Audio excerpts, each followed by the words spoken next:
Hello. So, I have a lot to cover today. I want to talk a little about the Bigscreen Beyond, the Somnium VR1, the Deckard of all things, and expectations people have in 2023. Um, the whole idea for talking about this came out of an excellent YouTube video that Artur from Somnium put out. It runs an hour and a half. It covers in detail, excruciating detail, but I love it. I really appreciate the fact he went through this much. And it covers where we are right now in VR, how things are progressing, and what the real life limitations are that are physical, as in can you even put it together, that are related to timing, that are related to what's financially feasible. And it created a very interesting context, because what I see a lot these days are what I'm going to call completely delusional expectations of what the VR market is going to be able to produce in the near future. Let me cover a few examples. So for example, the Bigscreen Beyond is out now. It has a micro OLED display. And that's very exciting, but let's be clear about this. It is a unicorn. You are not going to see a whole bunch of micro OLED VR headsets suddenly appear right now. And there's a very good reason for this, which is something Artur covers in his video. The Bigscreen Beyond uses a very small micro OLED display. And as a result, the pancake lenses have to fit around that.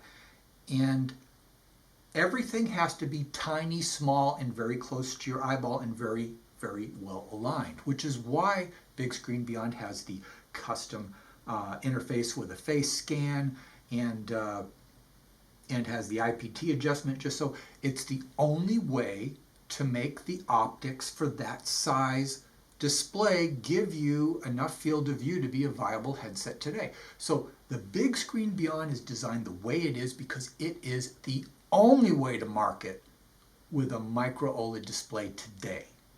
They have it at $1,000, which I think is actually a bargain, all things considered. So when people say, oh, they should be selling it for half that, well, I don't know what they're smoking, but it's impossible. So, and I'll explain exactly why this is impossible in a minute. And I'm going to be paraphrasing some things out of Artur's video, which, once again, excellent. I'll include a link at the bottom. So Meta came out with a Quest Pro and Quest 3 that have pancake lenses. And I think people see that and just assume, okay, pancake lenses are a done deal for everybody. People see the Apple Vision and think, oh, full-size micro OLEDs are here. They're really not. So let's explain both of these things and put a little perspective on this. So Apple is dealing with serious issues in terms of getting their yields up. According to Arthur's video, they're at maybe 20%, which means 80% of all of the micro OLED displays, the ones that are large enough for the Apple headset, 80% are being thrown in the trash because they aren't up to snuff. Apple's already made comments about how they're not going to have the amount of volume they were hoping to have in 2024. So they're still trying to ramp up for next year. You know, it's probably in the next 4 or 5 months, but I mean, it's coming soon, but they're not there yet. Now, think about this in terms of a full-size headset manufacturer for VR today. If you're saying, I want to use that technology, you're competing with Apple for very limited production. So you're not going to get anything. But past that, even Apple is having trouble keeping the pricing down. What Arthur's video estimated was it was about $700 for the pair of just the panels, not even the full displays with all the electronics, but just the panels. $700 just for those two pieces. And then he estimated that once you made them into full displays, that you'd be at $1,200. And then you have to put pancake optics in front of that. And then they've got internal processing, inside-out tracking, eye tracking, the structure, all of that. Apple is going to be lucky to break even at $3,500 a pop. And that's Apple. They're going to be selling these as much as they possibly can because people will buy an Apple product like that. And I'm not saying it's not worthy of being purchased. I'm just saying it is a different market. If you were to try to introduce right now a VR headset like that for the low volumes we have in the enthusiast market today, we wouldn't be able to sell like Apple. We wouldn't be able to get the economies of scale. And you'd be looking at a $5,000 headset. Now, that's a piece of the picture. So first of all, financially, there's just no way we're going to see micro OLEDs in full-size headsets in the next year or so. It's not going to happen. The other issue is some of the goals that he had with the VR1. He wanted a wide field of view, an actual wide field of view, not a pretend manufacturer's field of view numbers, but real 25 to 30 degree horizontal field of view. Real, not imaginary, not published specs, but actual measurable and limit FOV or something. So in order to do that, the optics have to be capable of delivering that. Now, pancake lenses are cool, but they don't have the ability to go that wide,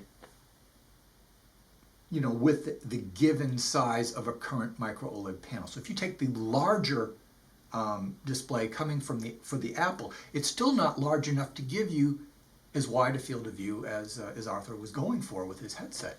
So the realities are they don't even have that size of display that would be necessary for a wider field of view in the pipeline. It is not going to be mass produced anytime in the near future, so it doesn't exist. So it's unobtainium. So he physically can't build the wide field of view he wants using micro OLED technology. That doesn't exist. Then you deal with the pancake lenses. Now, Meta's a huge company. And when Meta comes out with a Quest 3 for $500 with pancake optics, that drives people's expectations in terms of, oh, well, every enthusiast headset should now start using pancake optics. Well, once again, Meta's a huge company and the Quest sells big. So they've sold more Quests than we have all the other enthusiast headsets combined by a long shot, and all the PC VR headsets by a long shot. So they're going to sell millions of the Quest 3.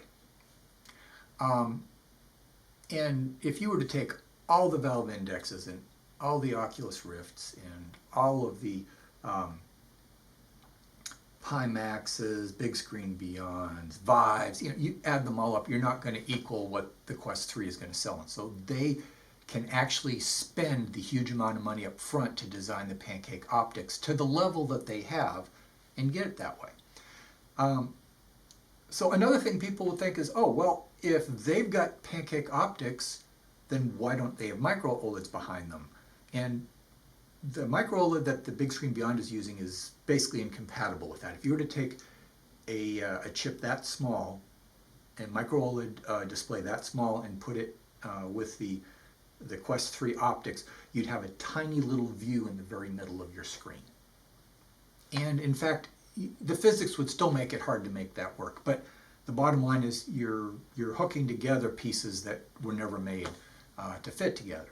So when people comment on these things, well, they should have this, this, and this right now, and it should be half the price it is now, they're smoking something. It's not going to happen. So anyway, I almost consider this a public service announcement because people were getting excited about stuff. I mean, good God. Sorry, sadly, it's Bradley. That whole fiasco with the Deckard this year, I do appreciate your in-depth looks at the Steam VR code and so forth, but piles of people were wound up waiting for the Deckard.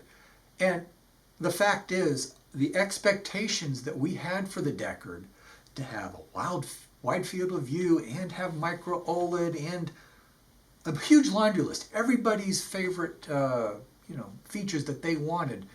Everybody had their ideas in that thing. There's no way that Valve can deliver on that.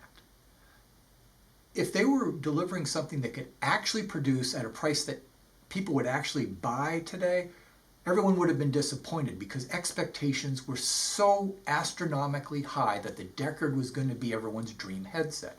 It was not going to be a full-size micro OLED headset, guaranteed, if they want to sell any.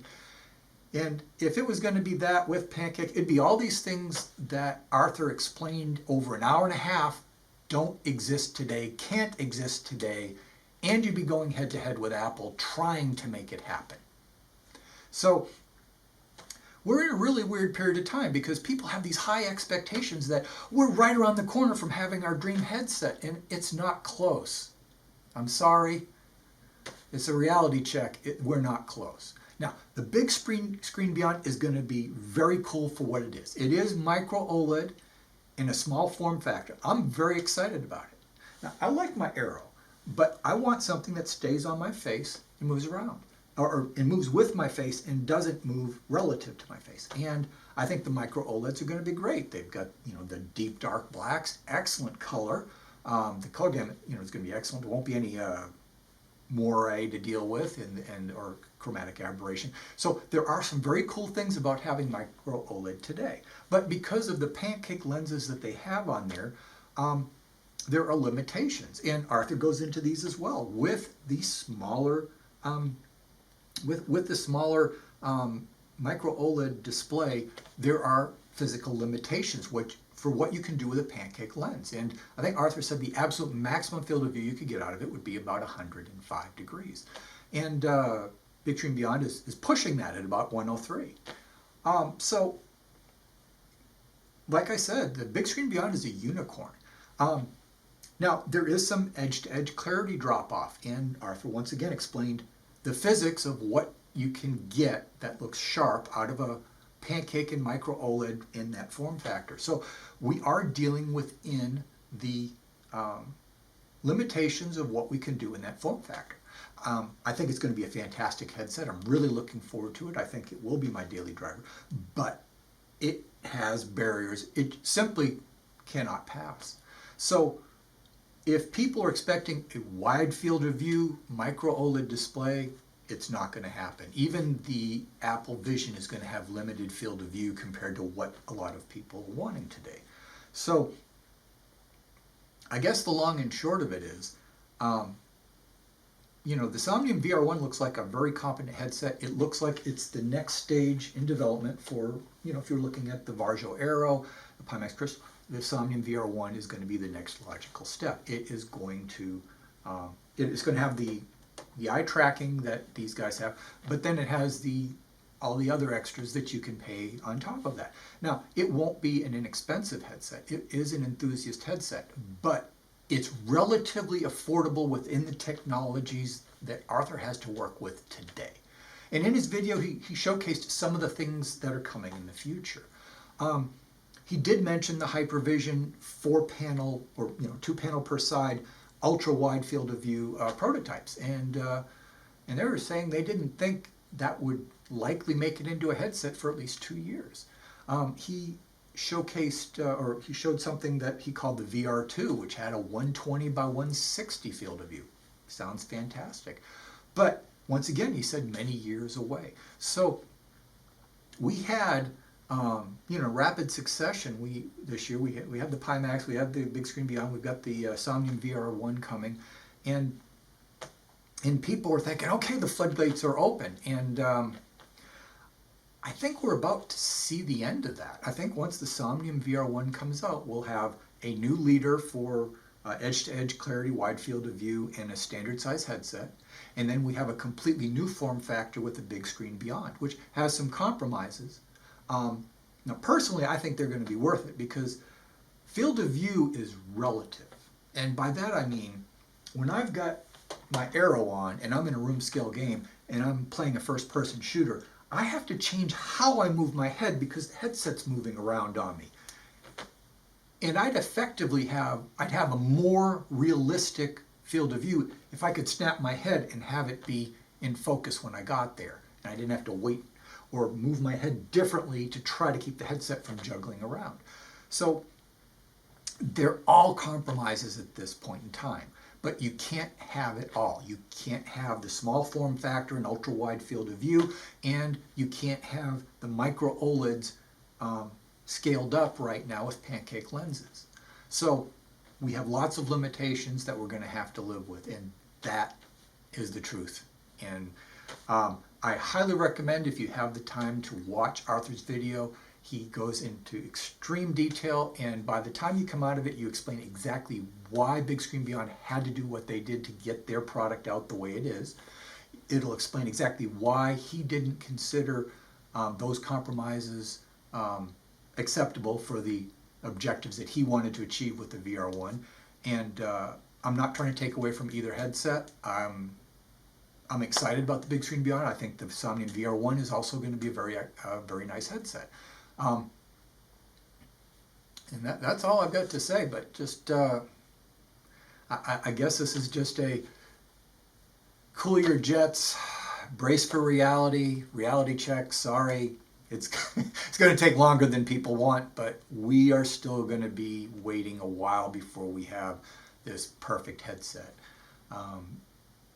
So the long and short of it is, maybe in a year or two we'll have the micro OLED display that's large enough that it would scale to a larger pancake lens to get a wider field of view. But we're looking at least 2 or 3 years, and it'll be very expensive when it gets here. So we're not going to see mass-produced large micro OLED displays anytime soon. So it's always a wait, and that is the reality of VR today. We are always waiting for something better. And we've got some great stuff coming and here now, but people in the comments section are going to be ranting and raving for many years to come because they're not going to get their dream headset, and it's not going to be as cheap as they think it should be. And that's life. So sorry to be such a downer, but the wheel started spinning after I watched that video, and I just felt so bad for what Arthur must be going through. And then I just realized how everybody else must be dealing with this stuff too. I mean, think about Pimax. I mean, oh my God. So they come out with their new flagship, and then the Bigscreen Beyond gets announced. And they've got their large headset in a legacy enclosure where they stuck as much technology as they could, and they really never optimized the form factor or the weight. And then a headset comes out at almost 1/10 the weight, and it's tiny in comparison, and it throws their entire design into question. So, and this also affects the internet too, because once you have something that's that disruptive, that's so different from anything you've seen before, that you can't understand what the benefits are, you either make fun of it as being stupid, which is what some people are doing, making fun of people for not having enough neck strength to carry something heavier. I mean, just all kinds of weird stuff. But it calls into question all the design decisions to that point because of the severe contrast. So, I mean, I feel sorry for them because of the severe contrast that they're going to see. Now, if you look at something like the Somnium VR, it'll be less weight. It won't require a battery for recharging, and it will have a wider, clearer field of view. It will be the top dog headset. The question is going to be if it's affordable to enough people. I expect it'll be more expensive than a Pimax Crystal. So with the Aero down at $1,000 and the Somnium VR up here and the Crystal somewhere about here, it's still going to give people, the chance to vote with their wallets based on what they can afford. But it's going to be a bumpy ride rather than a huzzah, man is falling from heaven, we have our dream headset. So anyway, I don't know what else to say. It's frustrating, and I would love to see Deckard come too, but I mean, now that I know it isn't even realistically possible to be what I hoped it would be, it's like, no, go ahead, Valve, take your time and make it so it is my dream headset. I'll wait. If they put it out now, I honestly don't know what it would be. So good luck on your individual VR journeys, and hopefully somebody makes the headset that you'll be happy with for the foreseeable future. Later.